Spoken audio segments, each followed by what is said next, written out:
Continuamos en Hablemos de Negocios, sección de negocios, el tema fiscal y legal. Quetzalcoatl, ¿cómo estás? ¿Cómo estás, mi querido Radamés? Contento aquí en el Teletón. Oye, qué lugar maravilla, tan bonito, ¿eh? Oye, esos niños que encuentras en el pasillo sonrientes y con esas ilusiones, qué padre, ¿no? Muy digno el lugar, la verdad Así es que muy padre. Yo creo que es la segunda o tercera vez que vengo y estoy, la verdad, muy sorprendido siempre. Vale la pena apoyar al Sí. Teletón. Quetzalcoatl, salario diario integrado. Exacto.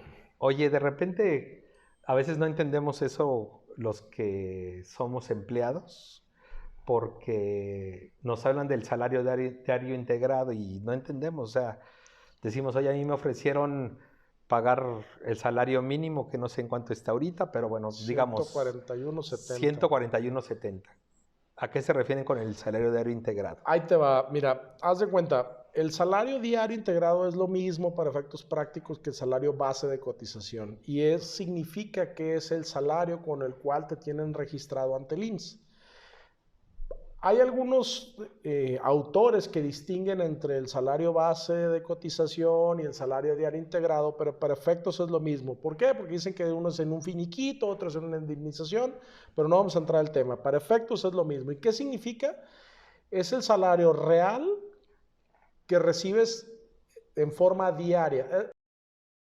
Si tú sumas a tu salario el aguinaldo, todas las prestaciones, tus vacaciones, y lo divides entre lo que recibes, y es la forma en la que se hace, por eso se llama salario base de cotización o salario diario integrado.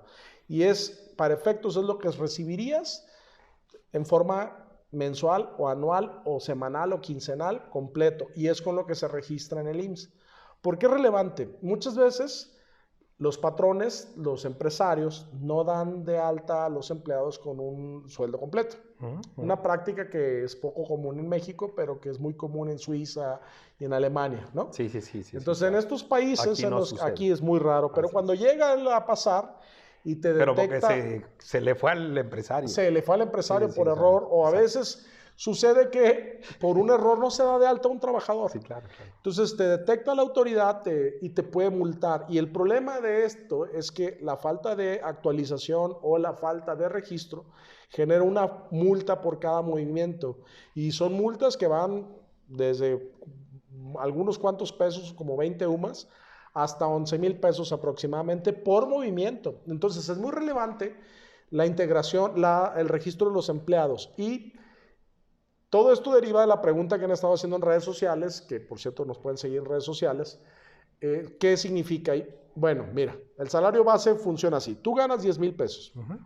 Se le suman tus 6 días del primer año que tienes de vacaciones.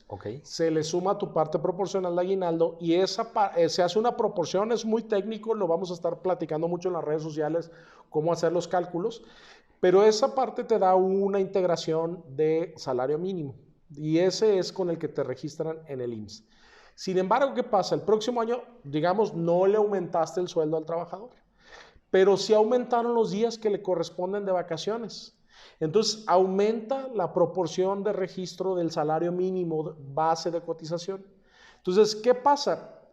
Ahí es donde muchas veces el empresario se le va, no actualiza porque no actualizó sueldos.